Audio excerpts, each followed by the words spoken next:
So you can see we are in the YouTube, okay? We're Okay. on the direct YouTube. So don't have another sounds, okay? Your mom cannot speak. Will speak, so she can write for you some way, okay? Yep. I mean, as long as everyone asks me questions in English, I'll be fine. Yeah.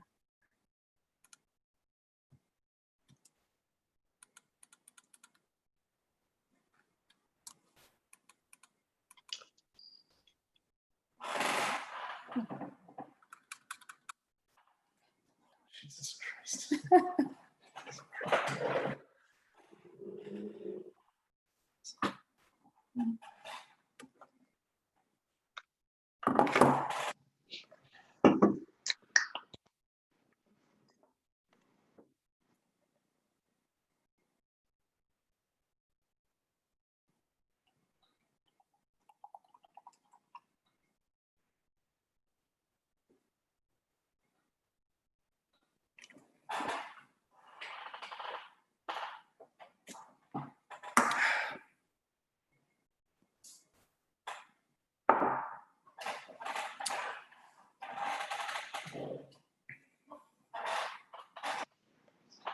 这样，那你这1个小时中间不要离开，看电影。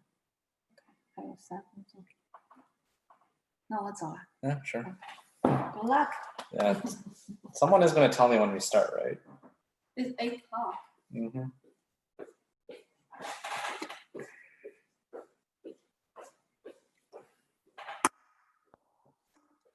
I can't see it. Whatever.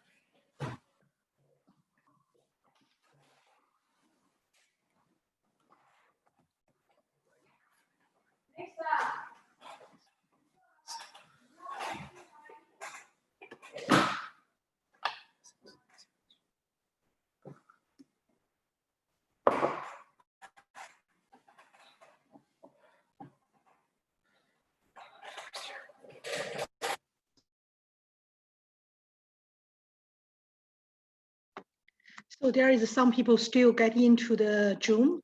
We just a little bit wait. Okay, David? 我们就稍微等一下，可能还有一个信，所以我们再稍微等。没事。好。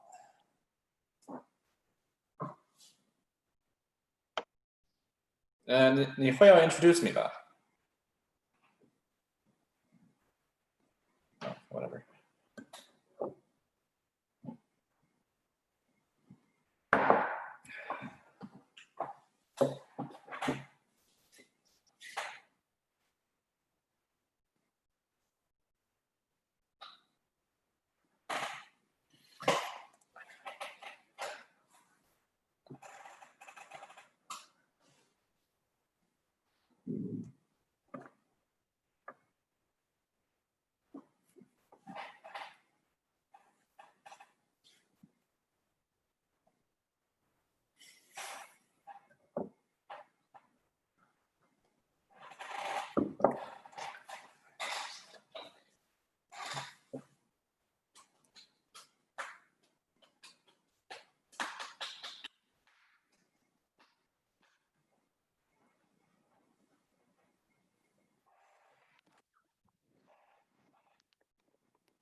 Oh, shoot. I guess we're live, huh?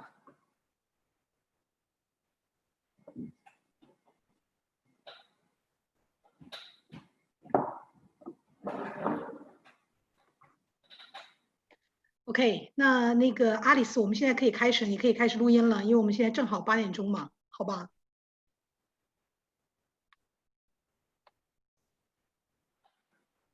Let's get it. OK，所以呢，今天呢非常高兴呢，我们能够请来呢 David 孔就是说，是滑铁卢大学呢，是2015年入学的学生，因为他这个项目呢是那个机械工程的专业呢，大概是5年的时间，所以正好今天呢有一个就是说今年正好是毕业，然后呢我们也非常有幸的能够请他呢来给大家进行一下分享，因为呢很多呢我想国内的呢或者是加拿大的或者是美国的学生呢，其实都知道滑铁卢这个大学，这个大学呢它主要是以 co-op 闻名，就是说带实习工作的这个大学的学习，所以一般 co-op 的学习呢一般都是5年的时间，而这个呢就是说我们这次介绍的这个学生呢，他是呢就是说是工程机械的这个专业，而且呢曾经在6个呢实习的公司，这个当时我听到的时候也是非常惊讶的，因为我知道的很多的大学里边真的没有这么多的实习的机会，所以呢我们今天呢能够非常有幸的请到了 David 孔同学，这个孔同学呢他呢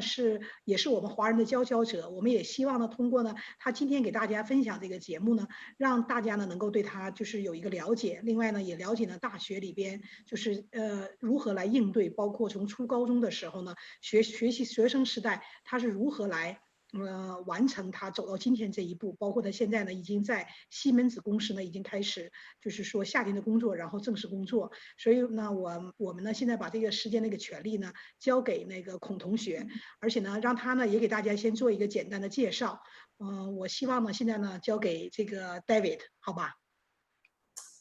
Hey everybody, yeah, I'm David. I just graduated from the University of Waterloo in mechanical engineering, as was explained.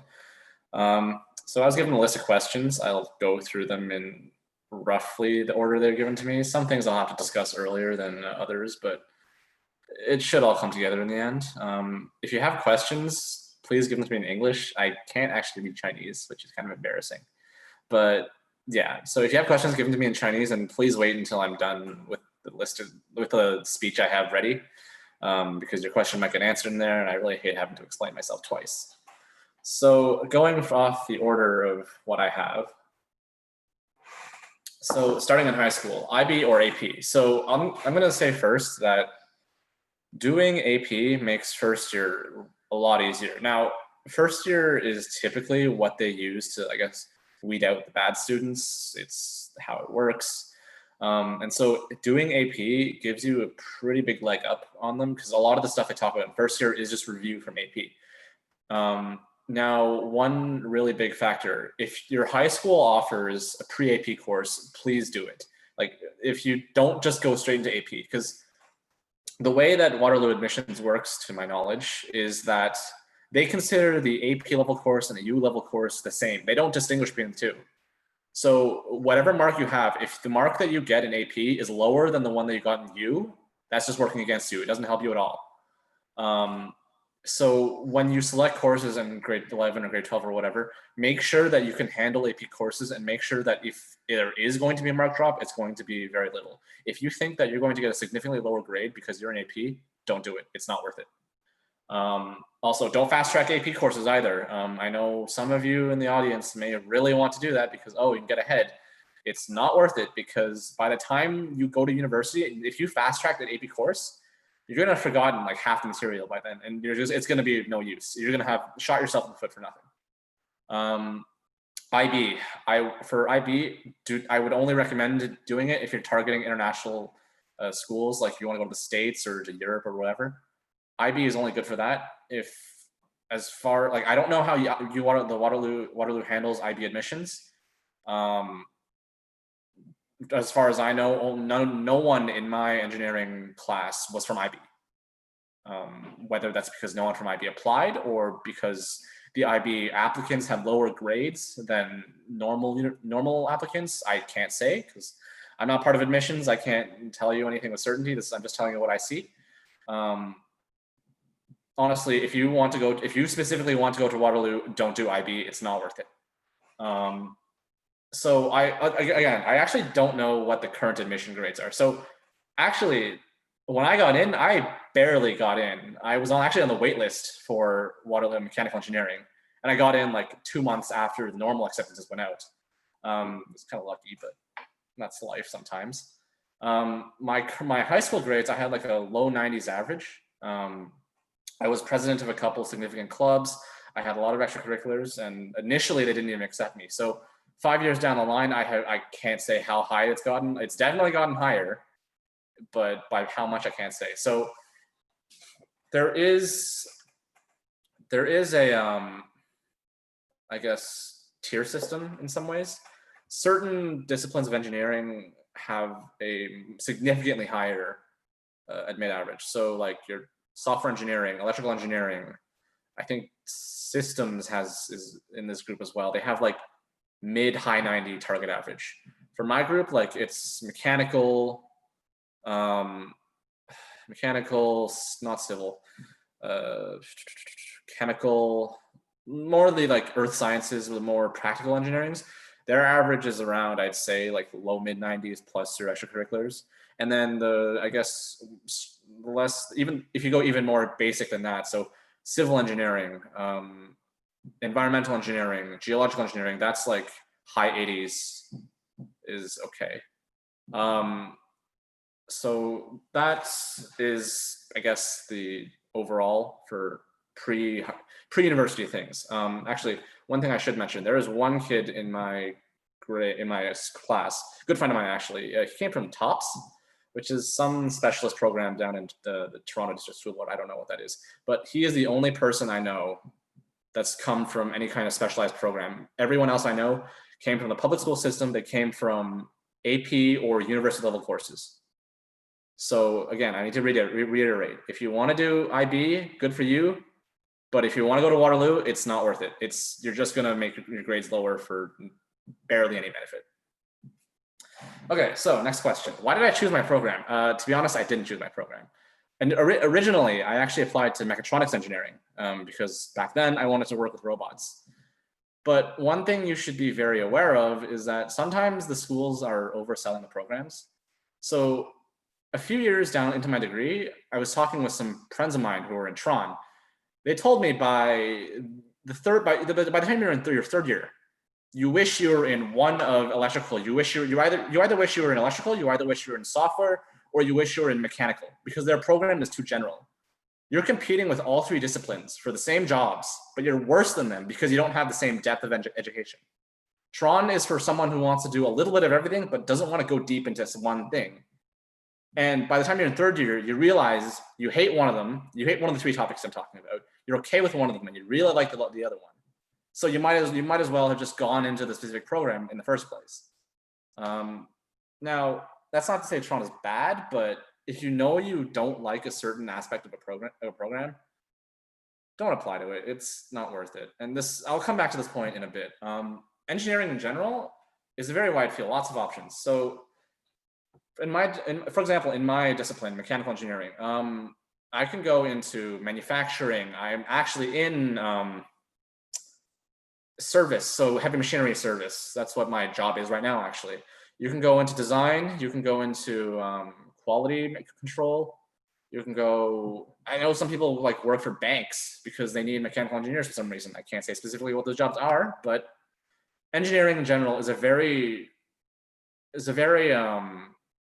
wide degree, and you can apply it to a lot of different jobs without being too worried whether you're qualified. Because I feel that engineering, this is actually something they taught us in one of our early courses about like engineering, the general like facets of engineering, is that you can, how do I put this? So you can apply, engineering teaches you how to think. It doesn't teach you, you learn a lot of specific stuff, yes, but the most important thing you should take out of your degree is how to think, how to learn.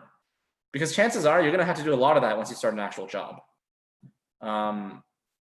So that's one thing. And so, okay, so actually back then when I was applying to university, I actually was thinking about applying to software. I didn't, because my grades were too bad. So I kind of had to be practical there, but also because I realized I don't actually like doing software. I did 11, 12 computer science. I got a 5 on the AP exam. I realized I hate it. I don't want to do this as a career because a lot of the time you're just like spending your time just banging away at a computer. I like to be a little active when I work.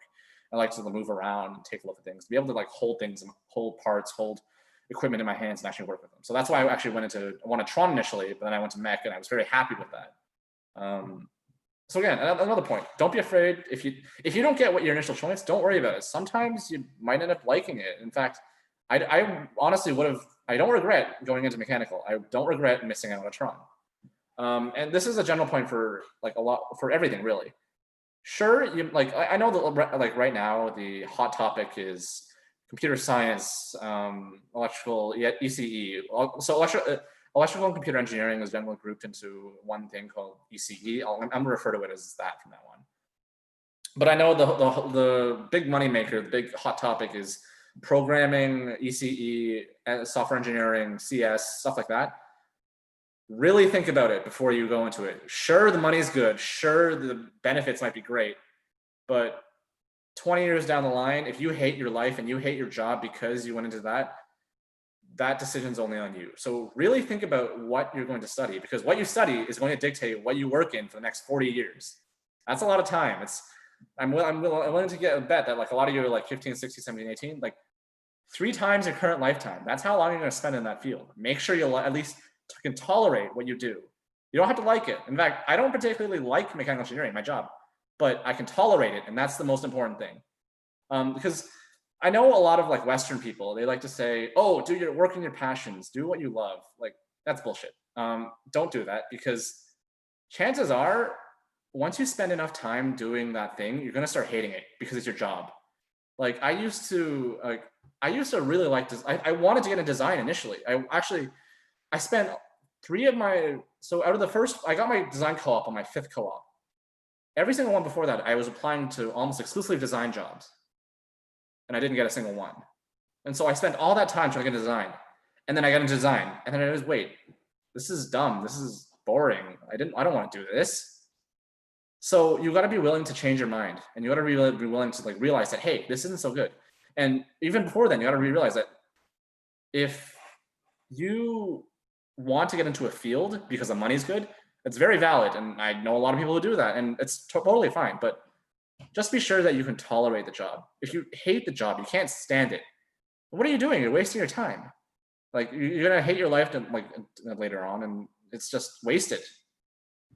So that's that on like just general picking your job, picking your career, picking your degree. So another big thing, how do you prepare for job interviews, or how do you prepare interviews in general? I know that nowadays they actually put an interview as part of the admission progress. I was actually the last year that didn't do that, so I got kind of lucky there, but that's neither here nor there. Interviews, one thing, the first thing I should say, never try to prepare for every question. That's impossible.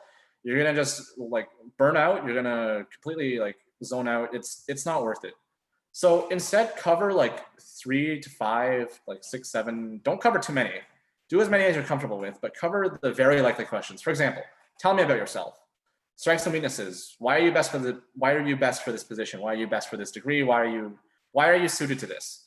Be able to answer those questions, and review your qualifications. And be able to answer specific questions that they might ask you about your prior experiences. So if if you say you're trying to get into my degree, mechanical, and maybe you're in physics, you're a physics club for some reason, be ready to talk about what you did.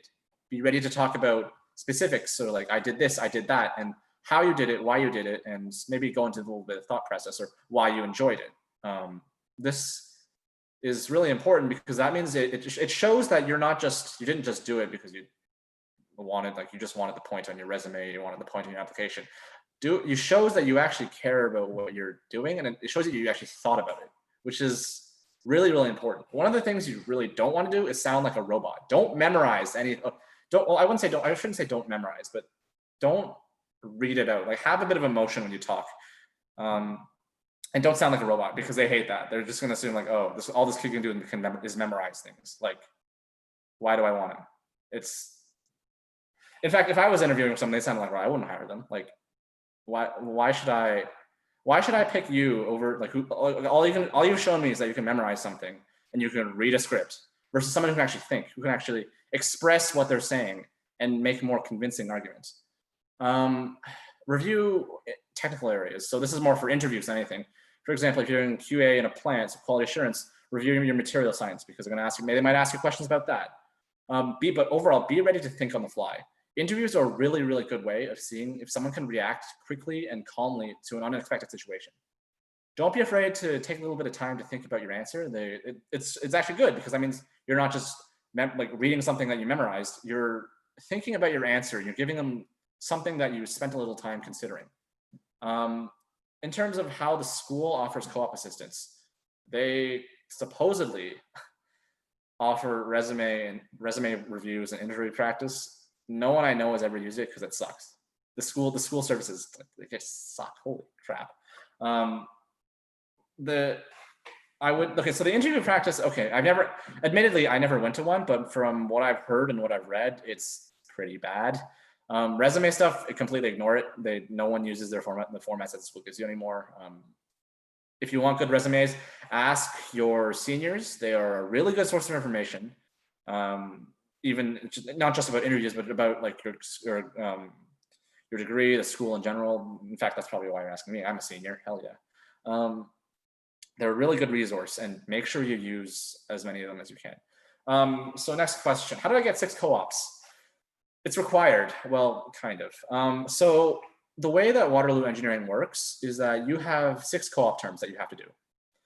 Out of those 6 co-op terms, you can not do a co-op for one of them, whether that's because you couldn't find a job or you want to take a term off or whatever. You must have 5 co-op credits. So that's 5 co-op terms. If you don't have 5 co-op credits, you fail out of the program. They'll kick you out of the school. That's how the rules are. For engineering, at least. I don't know the rules for CS because I'm not in faculty of mathematics. Don't ask me about anything about that. I know nothing. But be prepared to interview a lot. Like I was going to interviews like once a day, twice a day for like a couple weeks on end, because the first, I think it's the second and the third week. Those 2 weeks are the really important ones of every term, because that's when the first round jobs come out, and that's when everyone's applying to them and everyone's interviewing, and the whole cycle, everyone's stressed out because they're writing resumes and they're interviewing a ton and blah, blah, blah, blah, blah. So be ready for that. Be ready to be rejected a lot, because I know I was rejected a lot. Everyone's rejected a lot. It's just it's a part of life. Be ready to deal with that. Be ready to reflect on why you got rejected and fix those things, because that's how you improve. So next question: how does co-op and normal study help find your future job, or something along that? So co-op teaches you how to work. It teaches you how to communicate professionally. That's a really big one. It teaches you how to interact with your coworkers just on a day-to-day basis, and it teaches you how to deal with high-pressure situations. How to work. So it teaches, like, when I say how to work, it means it's like, how do I approach this situation? How do I write a good report? How do I manage this? How do I use Excel well? Because that's actually a really, really good skill to have, using Excel. Things like that. So knowing what to do and how to do it. How to communicate professionally. This is a really big issue. A lot of employers are complaining about this, actually, that no one really knows how to communicate professionally, or at least the co-op students don't know how to communicate professionally. That's something you got to learn. Like, you can't talk like you're texting on your phone to a friend. No, this is serious business, literally in some cases. Like, you're like, for example, like just the other, like on Friday, I had to write an email to several of my coworkers, asking them for some urgent information because there was a quote that I needed to do or something along the lines of that. Anyways, the way you write that email, you can't just say, oh, I need this right now. No, you guys say, please send this to me right now. This is very urgent, blah, blah, blah, blah, blah. This is what co-op teaches you how to do, because you're going to make mistakes. And at the perfect time to make mistakes is when you're a student and no one expects anything out of you because you're just a student. That's the perfect time to make mistakes. How to interact with your coworkers, not just like in professionally, but just like in every day-to-day basis. So just like, you know, making small talk, chatting them about, asking them about their family, asking them about what they did, just being a good part of the office. Because sure, you can just like show up 9 to 5, do your work and go home. No one knows you. Sure, okay, that's nice. But if you have those good relations with the coworkers, then it actually really helps you, because sometimes they might be able to help you out with some things because they know you as a person. They know you're a nice person. They know you're willing to help them out with things. So of course they'll help you out. And some situations that's really, really important. How to deal with high pressure situations. This is really good too, because your everyday at work, sometimes things will go wrong. Like, things go wrong all the time, actually. But being able to deal with that, being able to react quickly, knowing what to do and how to do it is really, really good for future work. Yeah, that's more or less my point there. One very important point. Now, as much as you might hate hearing this, the truth is, once you graduate, you only use like 10% of what you learned at school. A lot of what you need to do at work, you don't learn at school. You learn on the job. You learn, the company might train you on certain things. They might like show you certain methods or processes or how they do it. But all in all, you're not going to be doing a lot of a lot of what you did in school. You're not going to be using, but that's okay, because what you did in school, A, is to test how you learn. B, is to just give you the basis, because there's a lot of detail that goes into a lot of things, obviously. For example, one of my co-ops, I was working at an aerospace factory. So, and a lot of what I was dealing with was materials. So I didn't use any of my knowledge about, oh, I know this type of copper does this. I know this, welding it like this would be perfect. Well, no, I didn't use any of that, because A, because I'm a student. No one can trust you with that kind of decision. B, because someone else has already done it for you. Or it's already been done for like years now. You just need to make sure that it's being done right. And so it's important to recognize that you still need to try hard in school, of course, just to graduate, but you got to be flexible with how you approach your school versus your career. Don't expect your career to match school 100%. Sometimes things go wrong, and that's okay. And sometimes you might be wrong, but as long as you can deal with it, it's okay. Whereas in school, if you're wrong, and you can't really do anything about that. So also, your co-ops,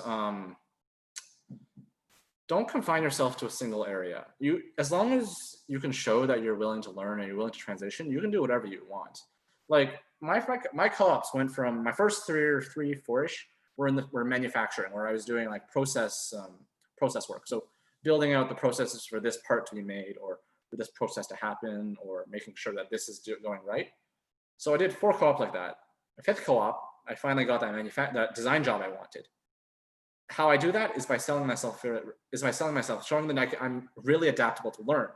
And so when you show that, you show the employer that, hey, I can make this guy who I need him to be. And so they're willing to hire you.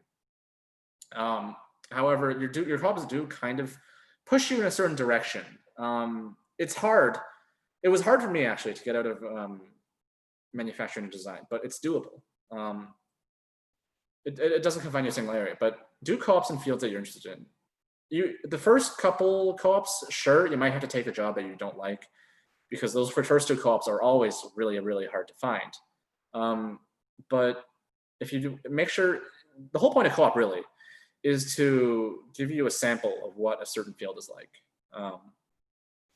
And so that information is really valuable to figure out if you enjoy this as a career, if you would enjoy this as a career.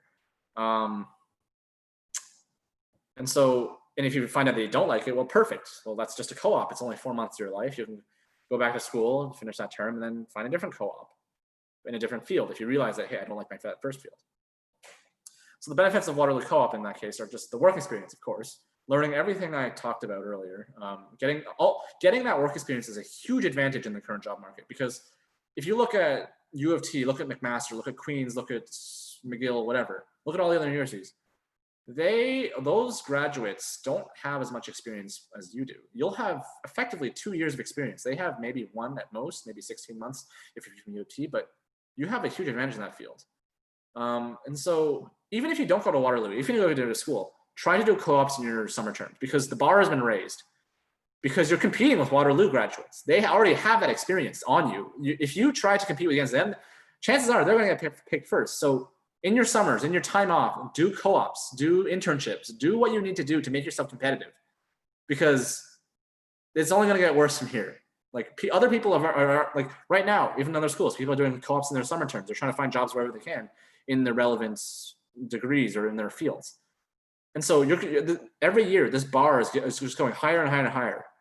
And so you need to be able to compete with that. As a general point, if you do a co-op, or if you are targeting co-op, make sure you pack light. Don't bring a lot of stuff to school, because you're going to be moving around a lot. It's every 4 months. You're going to be moving to a new place, or moving, maybe if you find a co-op in Waterloo, you might be able to stay in the same place, but chances are that's not happening. So be prepared to move, be prepared to go to new places and cities you might not be familiar with. I worked in a lot of small towns just because manufacturing is generally based in rural areas. Be prepared for that. If you need a car, you might need a car. Be ready to get a car if you need one. So get your license if you can. Get things like that. And then one question that was asked, does the school help you with the US co-ops? So I'm going to take that as meaning as like, does it help you, like, do they help you with like visa or like custom stuff? The answer is no, they don't help you with anything. I've never done a US co-op, but I've talked to my friends who have, and they all said the school doesn't help you with jack shit.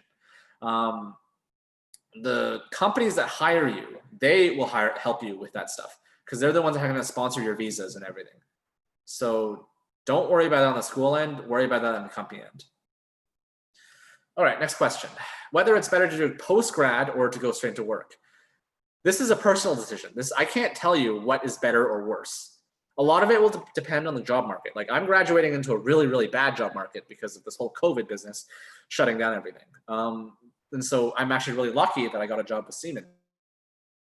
What I actually did was in my last co-op, I committed to them before I even started the co-op. I committed to them for a period of 4 years after my graduation. So I am kind of a slave in that regards, but you do what you gotta do. Anyways, there's no clear answer to whether you do a post-grad or straight to work. If you know you really like a field, say like, if you really like, I don't know, machine learning for CS or software engineering, for me it would be, do I like heat transfer? Do I like aerodynamics? Do I like stuff like that? If you know you really, really like a field like that and you wanna work in that field and you wanna like learn more, then do post-grad. Because once you get that master's in a certain topic, you're stuck in that field because no one will hire you for a general job if you have a master's in a specific area because they think you're overqualified. And that means they're gonna have to pay you more. So why would they pay you more when they can just hire someone with a bachelor's degree who is more general, who doesn't have all this knowledge, but they don't need all that knowledge. And so they're cheaper. And so the business is gonna have to make that decision based on the end costs. If they know they're gonna get the same work done, they're gonna pick the lower cost option. If you find that field really interesting though, that can lead to a lot of opportunity, whether that's doing a PhD and doing research for a university or for a company, that's really good. Or you can do a master's and go straight to a company and become a technical specialist or something like that. It opens a lot of doors, but it also closes a lot of them. So just be sure that whatever you do, you enjoy doing it. A PhD specifically, if you want to do research, do it. If you don't want to do research, don't do it. It's simple as that. PhD, that's all it's useful for. Because for example, a lot of the designers at my the design co-op that I did, no one had a PhD. A few of them had masters because they went back to school after like 10 years or so to get their masters in a specific area because they wanted to specialize in that. And by and far, most of them were just bachelor's graduates with a lot of experience. That's what matters because school learning is school learning, but it doesn't teach you everything. The work teaches you everything you need to know, and that's really important.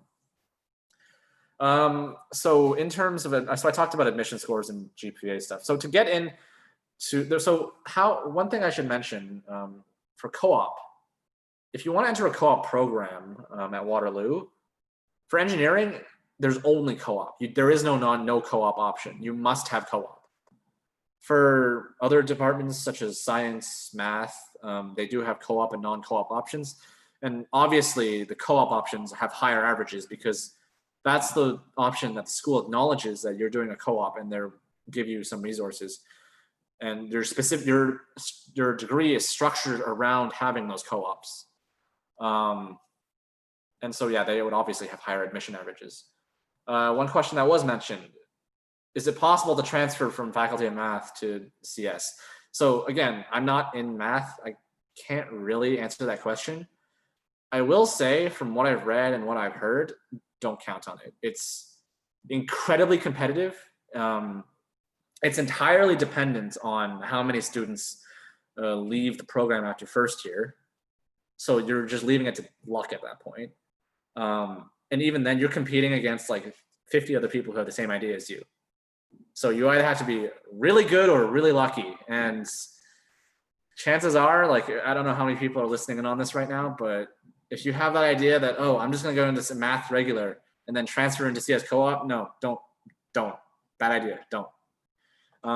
It's not worth it, it's too hard. If you really wanna do CS, go to a different school because you're not going to get that transfer, period. Unless you know you're like godlike and you're super, super smart and you're willing to sacrifice a lot. Because actually, this is a question I asked when I was in first year. I was still kind of wanted to go into Toronto.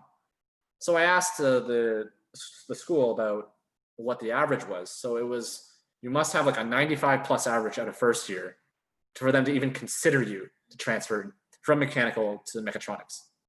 And that's just mechatronics. Think about what that number is for like CS or software engineering.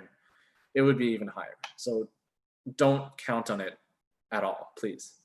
So the next question I had, was I under a lot of pressure to get good grades and to study as a student? I want to say no. In some ways, yes, and in some ways, no. So a lot of that is actually dependent on who you're friends with. If you're friends with the really like super high achievers and that stuff, like, yeah, you might be pressured to get higher grades. But if you're like generally like, no one really cares. Unless you want those really high grades, sure, go for them, but no one cares. And if you're the type of person who like likes to flaunt your grades in front of people and like compare yourself, like, oh, I'm so much better than you, you're not gonna make very many friends. No one's gonna like you for that. Like, what the hell? Everyone in your class is just trying to survive. Everyone's just trying to pass. Because in the end, we're all graduating with the same degree. We're all gonna get the same stuff. Like, it doesn't matter anymore. Sure, in high school it matters because you're competing with your other students to get into university. But once you're in university, like, it doesn't matter. It might matter a little for co-op, but generally co-op is dependent on your skills, not what your grades are. So I highly urge you all, after you enter university, don't stop caring about your grades, because you still need to pass, of course.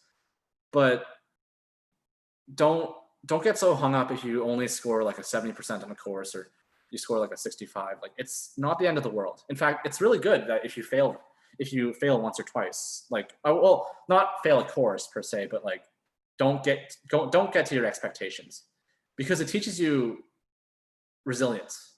You need to learn how to pick yourself up after you fail, how to dust yourself off, how to figure out what went wrong and how to change that. Because if you like go through school and you're perfect grades, perfect everything, and you go into workplace and then you mess up, because you're going to mess up, I guarantee it. You're going to mess up, and then what do? Do you know what to do when you mess up? Do you know what you need to look at? Do you know how to figure out what you didn't know and how to learn that? That's what's important, and that's what your employer is going to be looking at you for. When you get new hire, they are going to understand that you're going to make mistakes. In fact, your mistakes might be pretty bad, but they're going to be looking at you and seeing how you learn, how you fix your mistakes, and how you got better. I will say in terms of grades, if you do realize early on that you want to get into grad school, then you should worry about your grades. But in that case, something that you also need to consider is just as important as grades is building good relationships with your professors, because they're the ones who are going to be writing your letters of recommendation, or they could even be the ones you're working under as a grad student in their research. So you want to make sure that they know you. If you want to do research later on, or you want to do a post-grad, make sure they know you by name, they know what you can do, and make sure that they like you. That's also just as important as getting grades if you want to do post-grad. But if you know you don't want to do post-grad, don't worry about it as much. Another question. Is it helpful to do STEM programs? So I wasn't exactly sure what was meant by that. I'm going to assume that's like doing extracurricular work in high school. Well, as much as I can't really say it'll help, but it won't hurt for sure. But also make sure that you're well-rounded. Do other extracurriculars. Don't just do only science, like STEM extracurriculars, because that just means you're hyper-focused on one thing and they're getting a robot who can only do one thing. Do like music, do arts, do sports, do whatever. Make sure that you show the schools that you're not just a robot, that you're a person with interests and you have a soul, because that's what they want in their schools. They don't want robots, they want people, because that's what makes the schools attractive to future students. It makes them better graduates in the end. being a robot is, as it turns out, is not very useful in today's world because we have computers. Why do I need a robot of a person when I can just get a computer to do it? You need someone who knows how to interact with other people, who can react to different situations, who can think for themselves. That's really important. So that's the end of my speech, so to say. If you have questions, please put them in the chat. I'll just answer them. I'll answer the first one that I see. Yeah.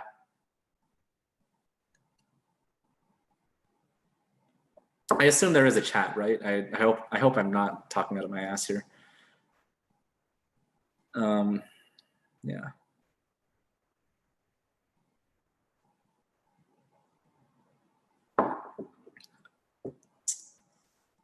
Okay, so I don't know. I'm not actually. By the way, I'm not actually on the YouTube. The YouTube link. I don't see anything from there. I don't know if someone from the organizing team can point that out really quickly. Yes, we have like a chat. You can see the chat under. There is a chat. Yeah, so I see there is a chat box, but I don't know if anyone has a question or. Yes, I got a question from the WeChat. They ask you, because you said, it's hard for the first year, how like people will transfer or they will stay on this program. Sorry, so you're saying like.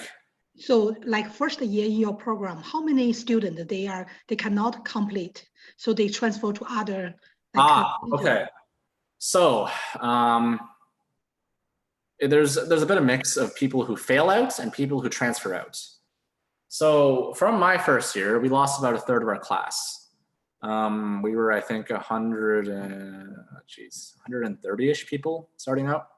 So we lost like 30-ish people. Some of them failed out because they spent too much time partying and stuff like that. Like they couldn't handle first year because it was too much of a shock from them going from high school to university, or they completely lost their minds and decided, oh, screw it, I'm already in university, I'll have some fun. And they had too much fun and then they failed out. Or they just realized that this wasn't for them. They didn't like what they were learning. That's pretty standard. I'd say that goes for pretty much any discipline of engineering. But I will say, yeah, so like I said before, if you want to transfer out, that's fine and all, but if you go into it with the intention of transferring out and going into a harder degree, so going from ECE to software or to CS, or in my case, going from mechanical to mechatronics, don't count on it, don't rely on it. Probably not going to happen unless you're super, super good. Make sure make sure that what you enter is what you're okay with doing with for the rest of your schooling and for the rest of your career. Okay, so I got a question here.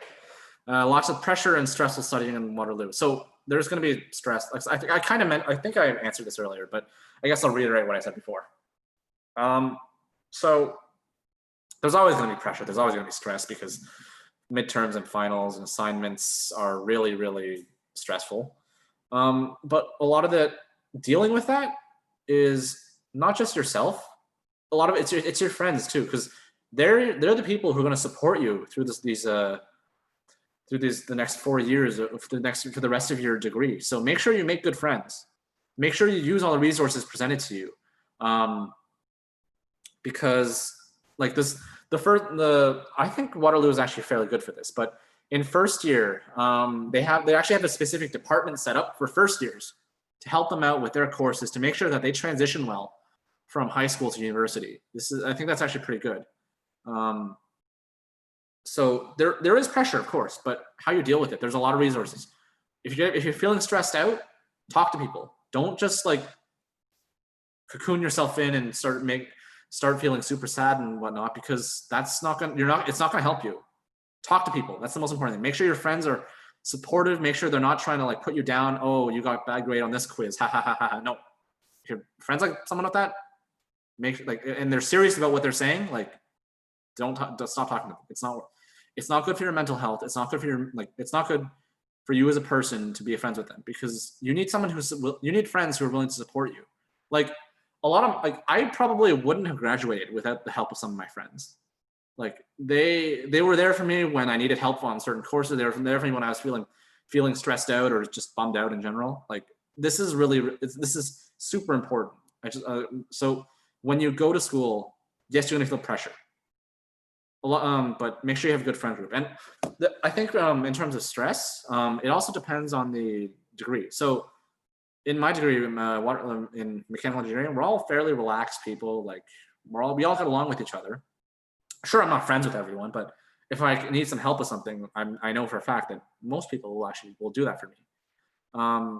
I know in some degrees it's much more competitive for some reasons or another. For example, I know the common joke is that the AFM, which is the accounting and financial management degree at Waterloo, is full of people who like to backstab each other. That's kind of a consequence of how their jobs work. So if you do go into that degree, make sure you're ready to play the game. It happens, but also make sure, again, like I said before, make sure that you have at least a few good friends you can trust and rely on. That's incredibly important. Okay, next question. How many percent of students in my program get a co-op job? So this is a really, really interesting question because the school really likes to say that they get like a near 100% co-op rate. That is only partially true. So the way that it's structured is that there's two big rounds and one small round. The first big round of jobs that come out every term is within like the first 2 or 3 weeks of the term. But once that round is done, you maybe have like, I'd say half, maybe 2/3, depending on how the economy is, how many companies are hiring, how many people decided to go for a lower tier job just to make sure that they had a job in the first round. That is about the number, half to 2/3. And then there's a smaller round. You maybe get like a fifth, a sixth of people who get a job in that. And then there's continuous, which goes on for the rest of the term into the first couple of weeks of the next term, where every, I think, week they rotate like new jobs come in, people apply to them, and then the pool gets smaller and smaller. And then this goes on every week for the next few months. So in theory, like I said, you need to get 5 out of your 6 co-ops filled in engineering, or they kick you out of the program. You fail out. That's one of the criteria. But I don't know anyone who failed out because of that. They will try very, very hard to match you with a company that will hire you. In fact, the school hires some students who really, really couldn't find a job as teacher assistants for that term if you really can't find a job. But those jobs obviously aren't exactly good because it doesn't teach you anything that would help you out in a later career, in a later co-op term, except for maybe like how to communicate with people. But it won't give you any technical knowledge. It won't give you any like specific knowledge to your field. So someone's asking me to re-answer question 13. I definitely thought I answered this already. So maybe I misunderstood. Yeah, the 13th question is Waterloo graduate student. They are going to American. Lots of people go there. So like they heard about it. Most of Waterloo. Yeah, so that depends on the field. So yeah, a lot of computer science and software engineer students, they go to the States. The school has nothing to do with that. The school just gives you your degrees and kicks you out. Like that's what they're for. The school does not support you going to the States. It is you on your own, building those relationships, building that resume to go to the States. So I hope that answers that question. Next question I see. What are the benefits of the IB program? Well, if you want to go to international school, I think I honestly don't know much about IB. I never did it. I never thought about going international. I didn't think about going to the States for school or for, I didn't think about going to the States for school or for work because I don't like the States.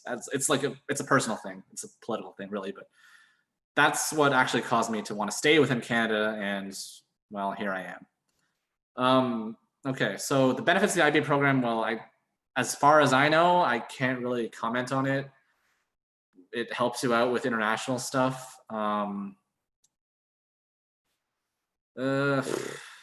Yeah, that's that's as much as I know.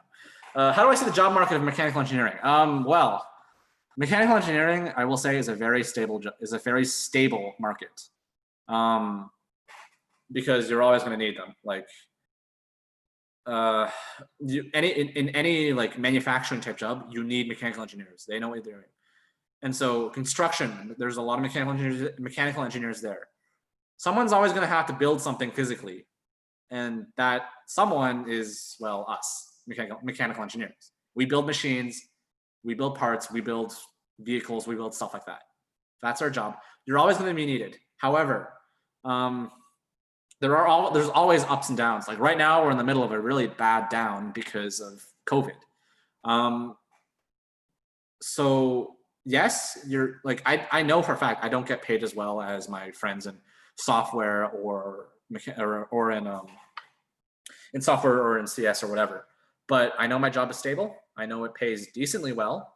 And I know there are other fields I can jump to if I realize I don't like this job that I'm doing.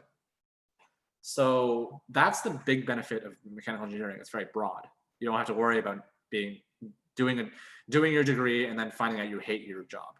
No, there's always another way out for us. So because of COVID, I will say the market is pretty bad right now. Like a lot of my friends don't have jobs, but I think that once COVID is over, it will jump back up in like a year or what. Like it'll take time, obviously. Like after this type of thing happens, it always takes time to recover. But that's just how it is sometimes. So yeah, life happens, but the job market for mechanical engineers is always fairly stable, I think. So, oh boy, this is an interesting question.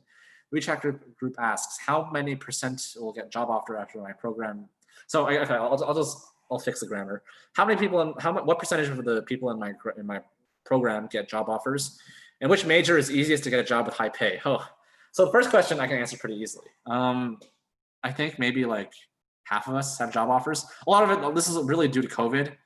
And a lot of my friends are also, like a lot of the people I personally know, they actually went on to do a master's because they found out they like certain things. So they do a master's. But there are a significant amount of people who don't have jobs right now, and I'm willing to bet because of COVID. So right now, my data is kind of bad. Ask me in like 2 years, and I can give you a better answer. Which major is easy to get a job and high pay? Well, if you can get into it, obviously CS, but it's not really that easy to get into. If you want another one, there's actuarial science, which is high pay. But again, one thing this is something I see. I don't want to make this like a general complaint, but a lot of things, something I see a lot from like my parents, friends, kids asking questions about this stuff.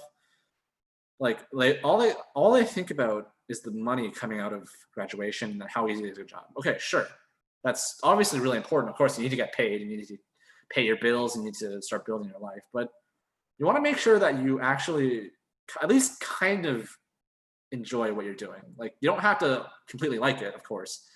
But if you get paid a lot of money to do a job that you completely hate, sure, you can tolerate it for maybe like a few years, 5, maybe 10 years if you're really mentally strong.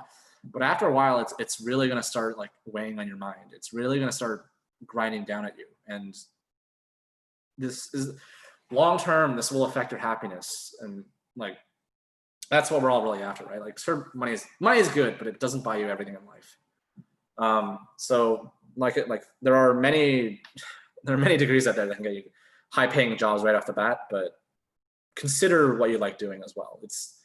I would strongly urge you to do that. But like I said, CS, if you can get into it, CS, you don't have to go to Waterloo. As long as you build a good resume, as long as you get some experience get some experience before you graduate, I think CS is somewhat reasonable. Accounting and actuarial science, if you can stand like staring at a computer screen, staring at spreadsheets all day long, like I think if I remember correctly, it pays pretty decently. Yeah, that's my answer to that. But again, don't pick a job just because it pays well, because you might hate your life 20 years down the line. Okay, so good question. So because of COVID, how did I still get my Siemens offer? So this is a very interesting question. That was, I actually signed a contract with them at the end of my third year going to my fourth, because I did my fourth year for 2 terms back to back. So I signed a contract with them. They gave me a stipend for my education. They gave me some money to do some work over the summer.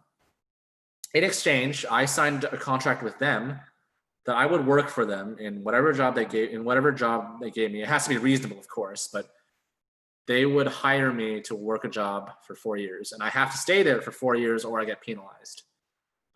So because I'd signed that contract before COVID happened, I still had a job when COVID happened, and that means I still have a job now. So it wasn't really due to my co-op resources and experience. I got lucky. That's the only way I can say it. I got lucky.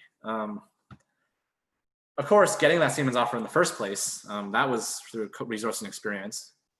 I had to demonstrate to them that so for that interview, I actually had to give them a presentation. They gave me a word, and they told me to do a 10-minute presentation on what that word meant to me. So in that, I had to demonstrate how I thought, how I mentally make things more important or less important in my mind, how I present myself, how I present to other people, and how I can reason my logic, how I can make my point to someone who I've never met before. So that is my answer to that. Next question: can I give suggestions for cover letter or CVs and resumes when applying to co-op? Keep it to 1 page. No one likes to read a long resume. Don't fill it with like filler stuff like, oh, I don't know. It really depends. Like starting off, of course, you're gonna have to put filler stuff in, but you need to be able to prioritize, tailor your resumes to what you're applying to. So for design jobs, for example, I had to, for some of the points on my resume when I was talking about my previous co-ops, I moved things around. I emphasized certain things that would make me look good to someone who's hiring for a design job. So for example, experience with design software, testing of certain parts and whatnot.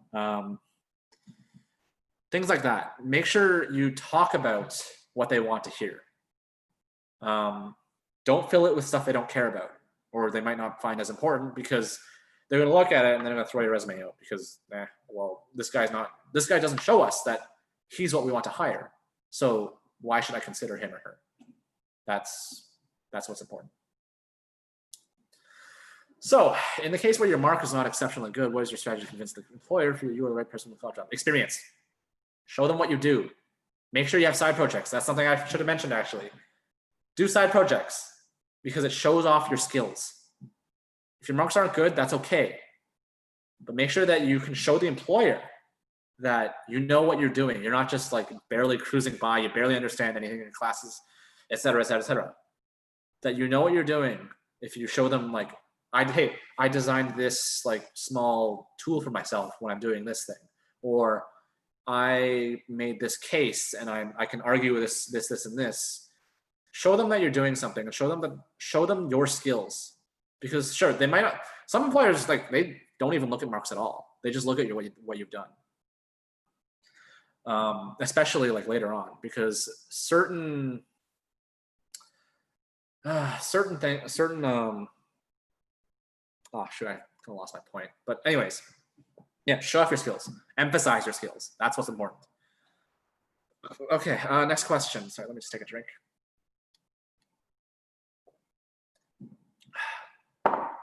By the end of my graduating year, how many students were left since first year? So, actually, I can look this up right now if you give me 1 second.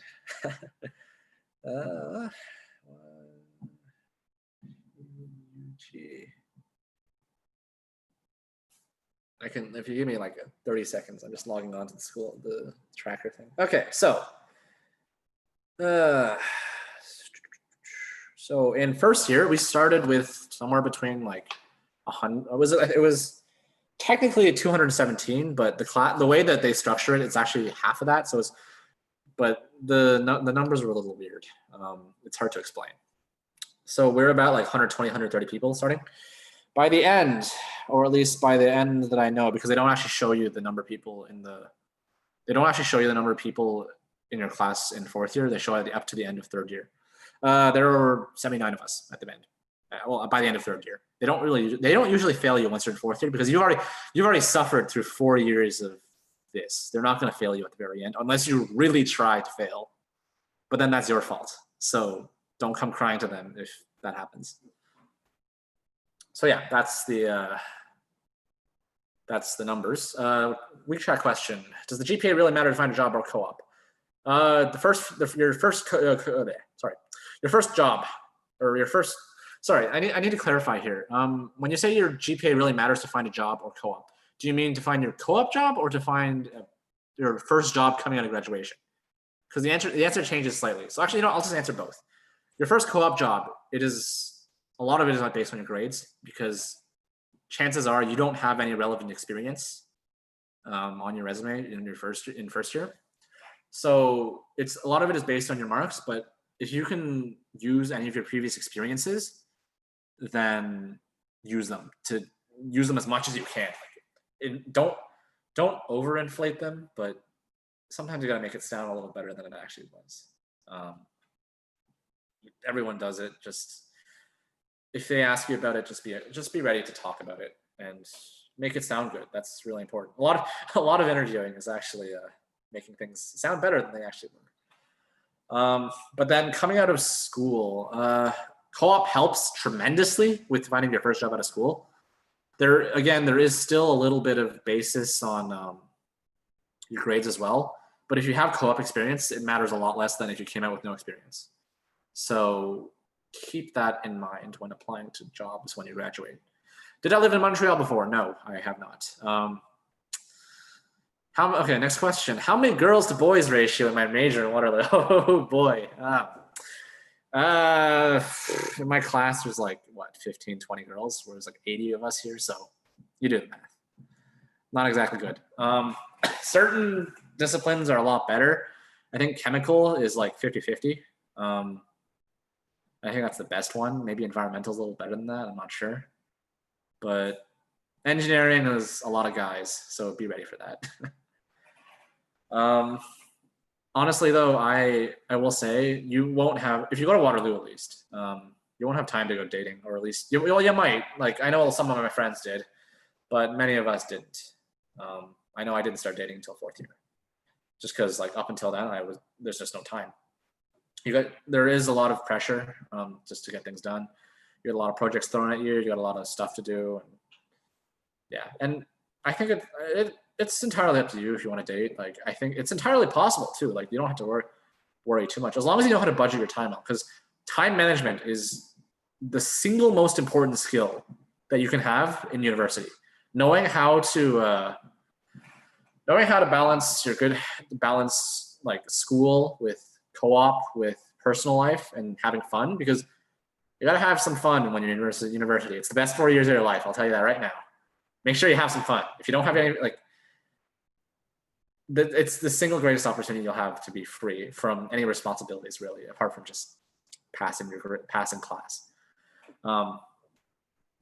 So yeah, make sure you know how to balance your time well. Don't spend your time all day playing League of Legends, because I know that happened to someone I knew, and they failed out in 3rd year, or not 3rd year. They failed out at the end of 2nd year, because they quite literally spent all their time in their room playing League of Legends. That's kind of sad if you think about it.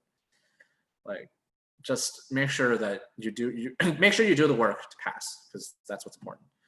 Okay, so I kind of went off topic there, but I hope that gives some information on just having some fun with school. Next question. I guess, so that's again grammar's a little bad, but I'm gonna say the question means, so what parts of university life did I enjoy, and what did I not like?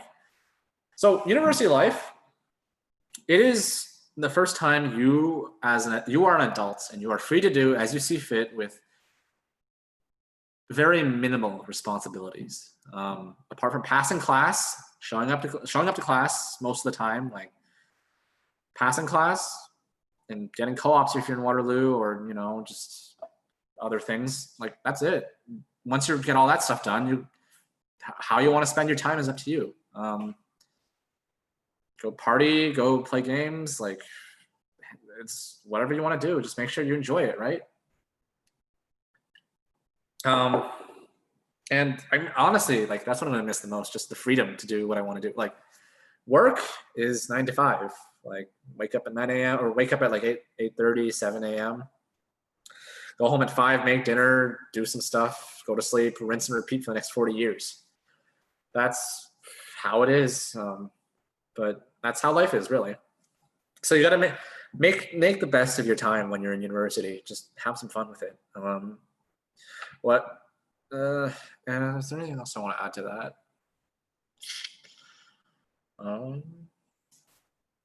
No, I think that's about it. If you want to ask me more questions about that, I'd be perfectly happy to answer.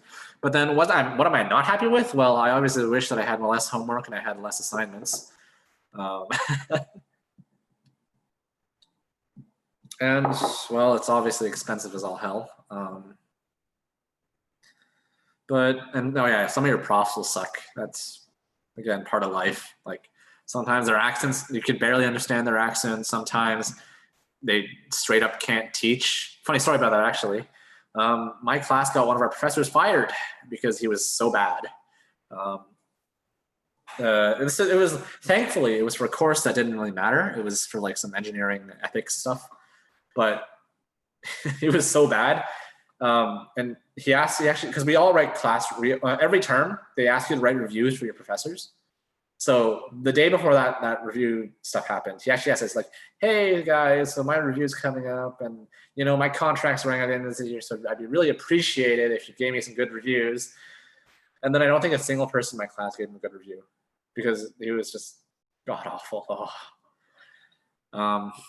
But that happens, and there are mechanisms in place if you need to complain that you can complain with, whether that's through the school or through the society.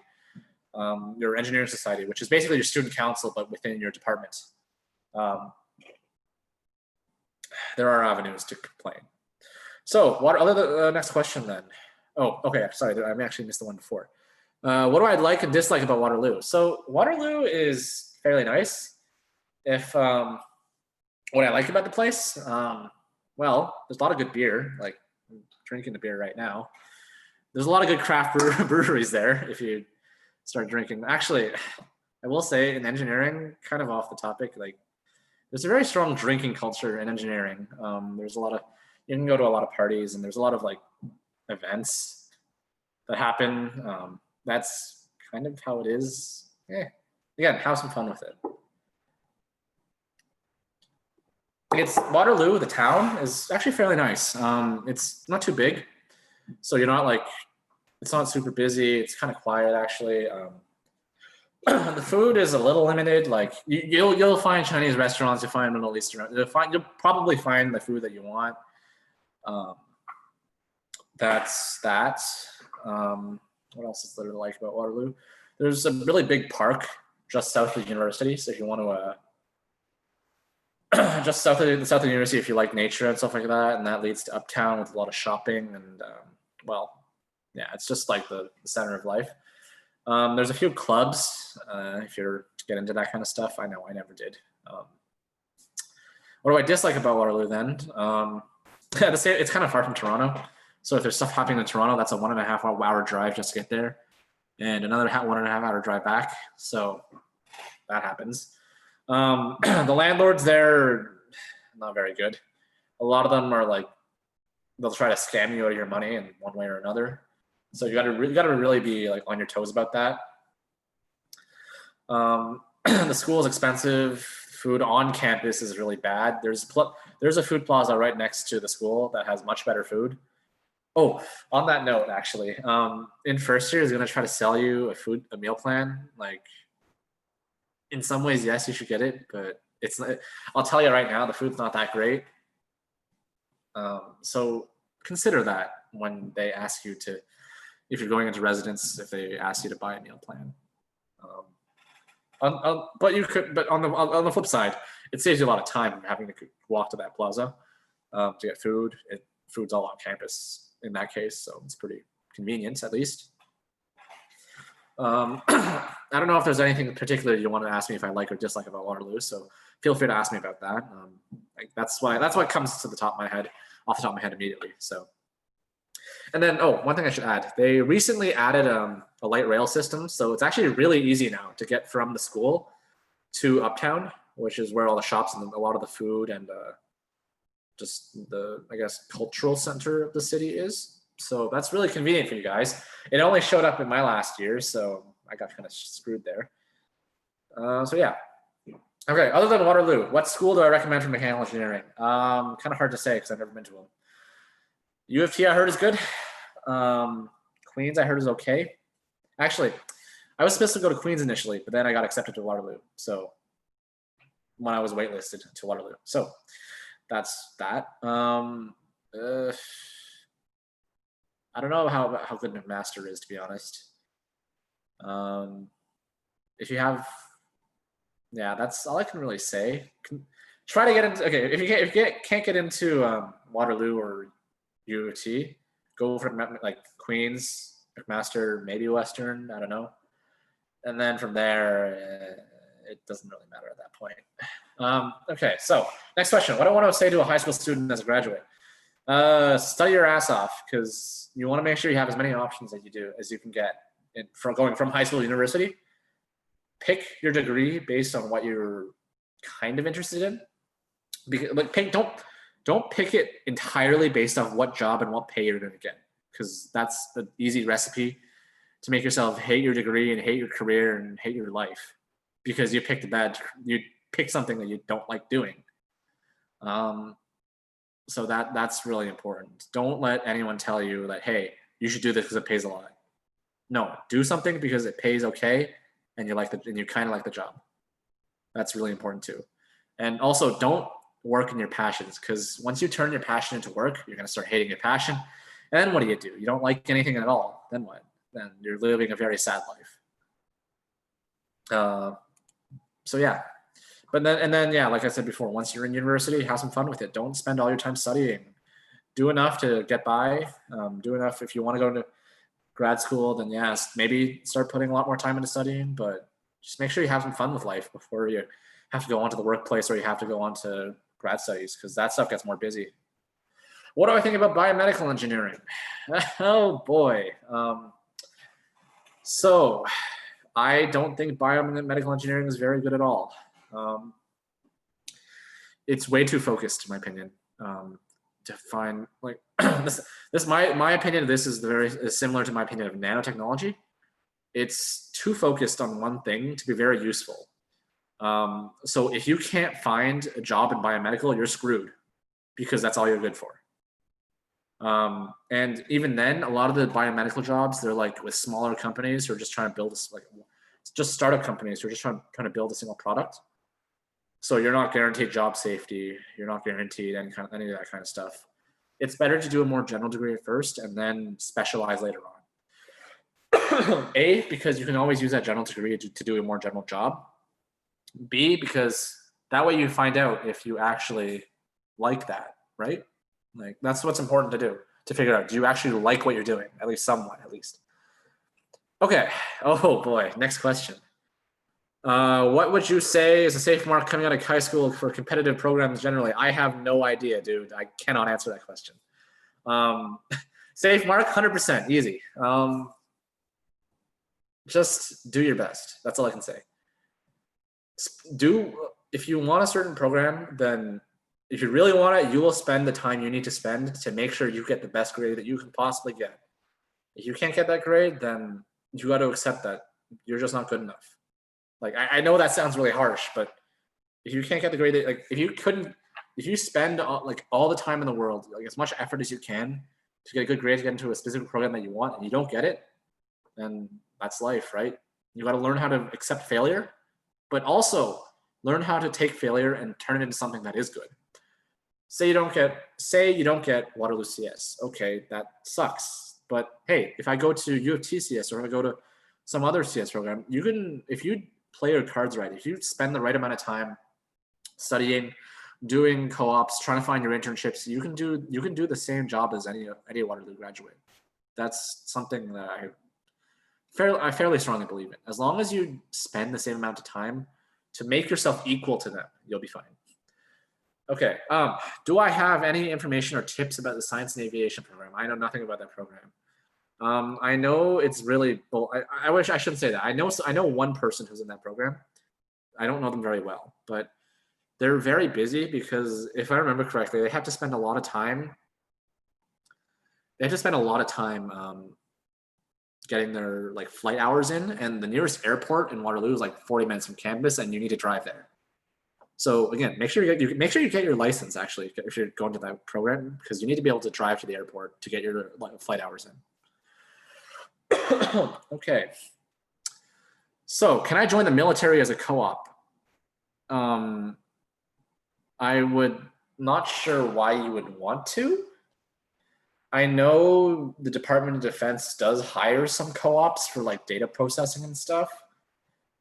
If you want to join the military and do a degree, I would recommend you go to the military school in Kingston. Because I know they have some like engineering degrees there as well. The Royal Canadian Military College, or something like that. I don't remember the exact name. But for that, you have to enlist in the Army for 4 years after you graduate. So, and I heard it's pretty competitive too, since they pay everything for you. So in some, like, no, you can't join the military as a co-op, especially since like joining the military is kind of a long-term commitment and you need to be back in school every 4 months. So yeah. So I guess that's, okay, last question. Which is better, AP or IB? I could have sworn I answered this already.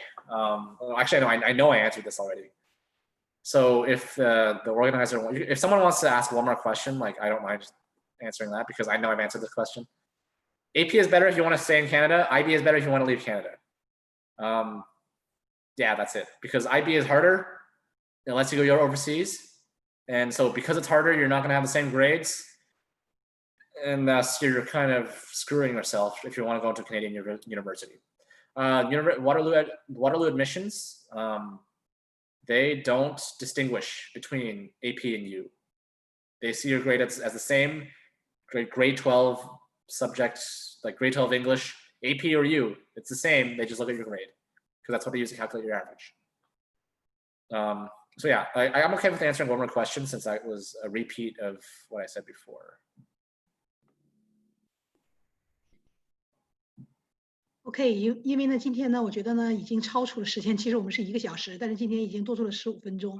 而且呢，就是说 David 也给大家呢提供了很多的这方面的资讯，包括上大学呢，学生呢是怎么就是说学习呀，包括实习呀，包括最后工作的所有的经历。然后呢，如果大家再有什么问题呢，我们呢就是说可以在我们的微信群里再继续讨论。但是我们今天非常感谢 David 在这个就是说这种困难的情况下，就是说还在这个网上来跟我们大家进行交流，而且呢还能够占用他的时间，因为毕竟 David 是工作的嘛，所以呢我们今天非常感谢他。我想群里的人也收获不少，从 David 我们都是希望呢让我们这些就是大学毕业的人呢，就是包括上过大学的人呢，给我们这些师弟师妹们呢进行一些鼓励和一些就是说建议。所以呢我们真心的感谢 David， 我们也祝愿他在新的那个工作岗位上，西门子这个公司是越做越好。好，谢谢您 David。No problem. Cheers. Thank you.